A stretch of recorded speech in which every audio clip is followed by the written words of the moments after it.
घने जंगलों के बीच बसे एक छोटे से गांव में एक डरावनी चुड़ैल या महिला राक्षस की कहानी पीढ़ियों से चली आ रही थी। ऐसा कहा जाता था कि चुड़ैल केवल चांदनी रातों में दिखाई देती थी।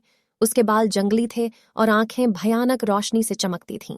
ऐसी ही एक चांदनी रात में मीरा नाम की एक युवा लड़की अपनी दादी से मिलने के बाद घर लौट रही थी। जैसे ही वह अंधेरे जंगल से गुजर रही थी, उसने हवा द्वारा लाई जा रही एक मनमोहक धुन सुनी। जिज्ञासा उस पर हावी हो गई और वह मंत्रमुग्ध कर देने वाली धुन का पीछा करते हुए जंगल के अंदर तक चली गई। अचानक संगीत बंद हो गया और मीरा ने खुद को चुड़ैल के सामने पाया।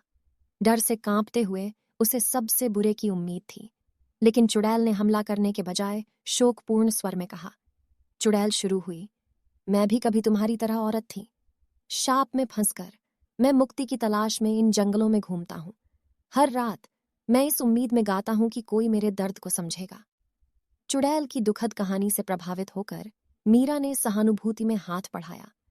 हो सकता है कि मैं आपकी पीड़ा को पूरी तरह से न समझ पाऊं, लेकिन मैं अपनी करुणा व्यक्त करता हूं। आइए हम मिलकर इस अभिशाप को दूर करने का रास्ता खोजें।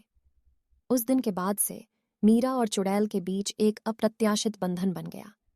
वे श्राप के पीछे के रहस्य को जानने के लिए प्राचीन ग्रंथों और बुद्धिमान संतों की तलाश में निकल पड़े। उनकी यात्रा कठिनाइयों और खतरों से भरी थी, लेकिन हर चुनौती के साथ उनकी दोस्ती मजबूत होती गई। अंततः वर्षों की अथक खोज के बाद उन्हें एक छिपा हुआ मंत्र मिला जो चुड़ैल के श्राप को तोड़ सकता था।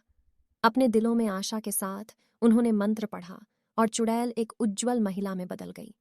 शब्दों से परे आभारी होकर महिला ने मीरा को उसके अटूट समर्थन के लिए धन्यवाद दिया और उसे विदा किया। कभी चुड़ैल से भयभीत गांव अब उसकी वापसी का जश्न मना रहा था, और जहां तक मीरा की बात है, वह अपने दिल में करुणा और समझ की सीख हमेशा के लिए रखती है। चुड़ैल के साथ उसकी मुलाकात ने उसे हमेशा के लिए बदल दिया है।